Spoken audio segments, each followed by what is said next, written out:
다 함께 성경 암송하심으로 새벽 기도회 시작하겠습니다.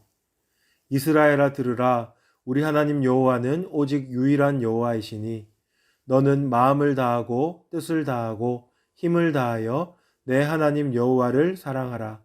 오늘 내가 내게 명하는 이 말씀을 너는 마음에 새기고 내 자녀에게 부지런히 가르치며 집에 앉았을 때에든지 길을 갈 때에든지 누워 있을 때에든지 일어날 때에든지 이 말씀을 강론할 것이며 너는 또 그것을 내 손목에 매어 기호를 삼으며 내 미간에 붙여 표로 삼고 또 내 집 문설주와 바깥문에 기록할지니라.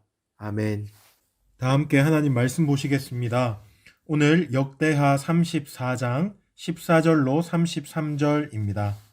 저는 33절 한 절만 봉독해 드리겠습니다. 이와 같이 요시야가 이스라엘 자손에게 속한 모든 땅에서 가증한 것들을 다 제거하여 버리고 이스라엘의 모든 사람으로 그들의 하나님 여호와를 섬기게 하였으므로 요시야가 사는 날에 백성이 그들의 조상들의 하나님 여호와께 복종하고 떠나지 아니하였더라. 아멘. 어제 우리는 요시야가 종교개혁을 단행했다는 사실을 함께 확인했습니다. 그의 종교개혁은 하나님 중심적이었고 또한 백성과 제사장, 방백들과 더불어 함께하는 개혁이었으며 그리고 그의 개혁은 철저한 개혁이었다는 것을 우리가 함께 보았습니다. 그러나 개혁이 시작될 수는 있지만 끝까지 완수하는 것은 조금 다른 문제입니다. 사람의 결심과 사람들이 연합함으로만 가능한 것이 아닙니다. 개혁의 정당성을 뒷받침할 만한 탄탄한 근거와 논리가 필요하고 기준과 잣대가 필요합니다. 요시야가 종교개혁에 박차를 가했고 그것을 완수할 수 있었던 이유가 무엇이었겠습니까? 그것은 오늘 본문에 등장합니다. 바로 하나님의 말씀, 하나님의 율법책이 있었기 때문에 그렇습니다. 어제 우리가 말씀을 마무리하면서 요시야가 종교개혁을 단행할 때 철저히 단행했다는 것을 함께 생각해 보았습니다. 그들은 우상을 철폐했을 뿐만 아니라 성전 수리를 진행했습니다. 그들 속에 있는 더러운 우상에 대한 마음을 철폐하는 것뿐만 아니라 하나님을 온전히 예배하고자 성전 수리를 했던 것입니다. 그런데 성전 수리를 진행하는 중에 그들이 율법책을 발견하게 됩니다.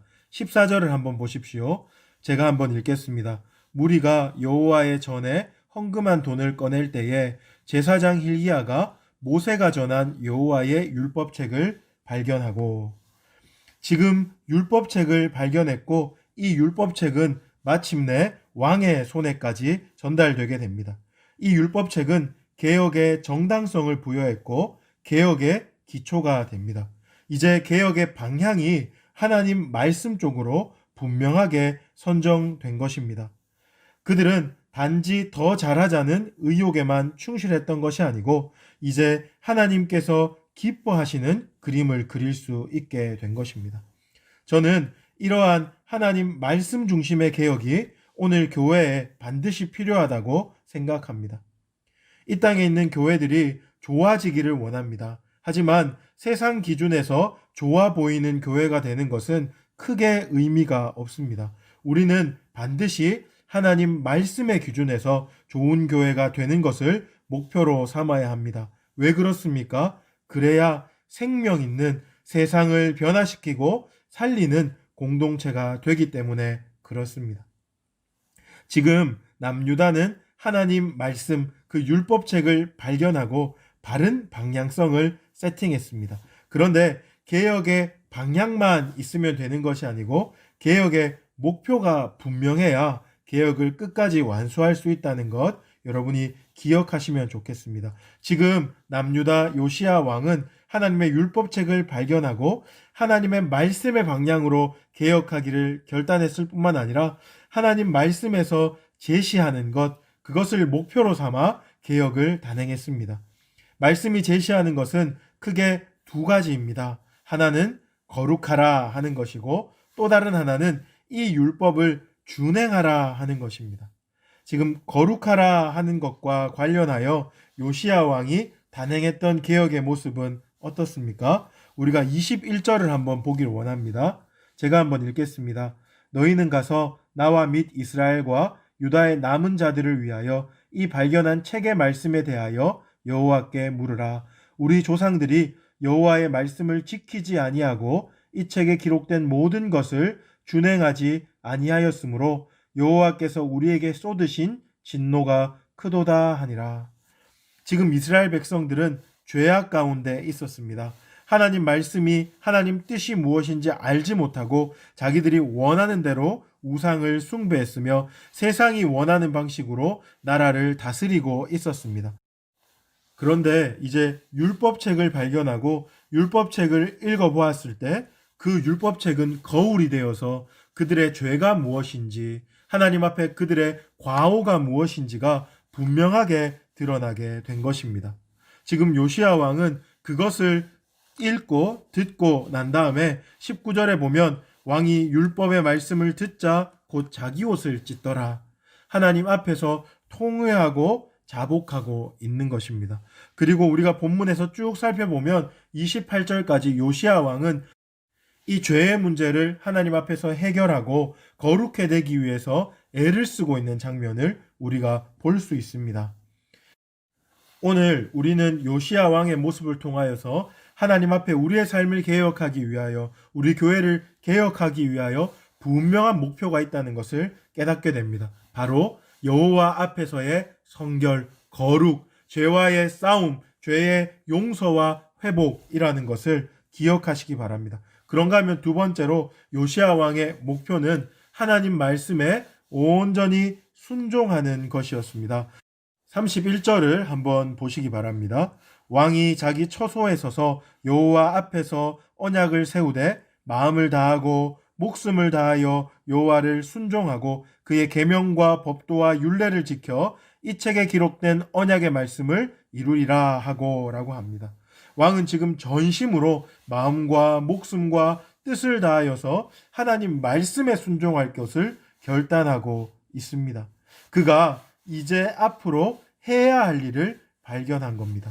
왕은 자기 자신부터 이 율법책에 기록된 대로 다 지켜 행하되 온 마음으로 준행하겠다고 결단할 뿐만 아니라 온 백성들도 하나님 말씀 앞에서 온전히 순종을 결단하도록 그렇게 강력하게 권고하고 권면하고 있다는 사실을 우리가 기억해야 하겠습니다. 이제 말씀의 결론을 맺겠습니다. 요시야가 16세 때에 하나님을 만났을 때 그의 개혁은 시작되었습니다. 그가 20세가 되던 때, 성인이 되던 때 그는 적극적으로 개혁을 시작하였습니다.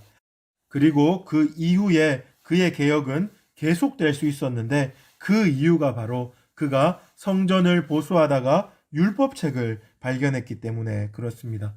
그 율법책은 그들에게 방향성을 제시해 주었고 무엇보다도 개혁의 목적을 확고하게 하는 좋은 도구가 되었습니다. 먼저 개혁의 방향성은 무엇이었습니까? 좋은 공동체, 그리고 세상이 좋아하는 공동체가 되는 것이 아니고 하나님 말씀이 기뻐하는 공동체가 되는 것이다 하는 것이 이 개혁의 방향성입니다.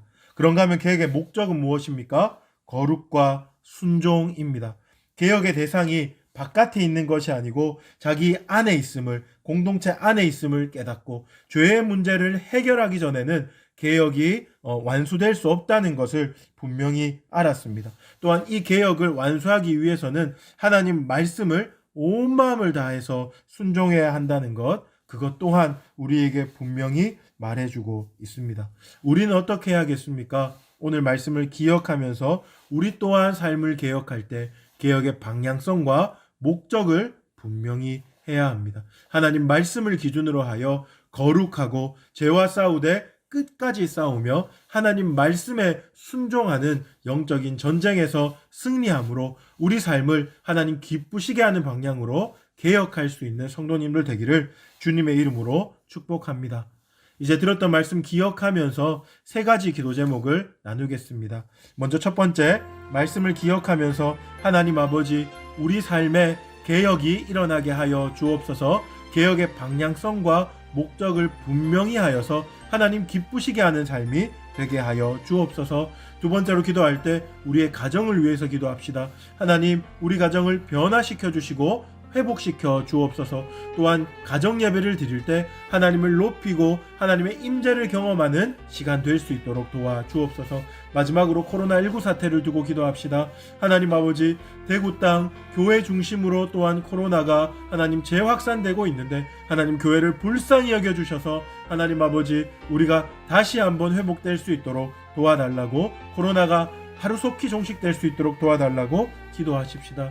우리 교회 리모델링이 막바지에 있습니다. 하나님 아버지, 아름답게 마무리될 수 있도록 도와주옵소서. 나눈 기도 제목 가지고, 또한 여러분 가지고 계신 기도 제목 가지고 주여 부르짖고 합심으로 기도하시겠습니다. 주여.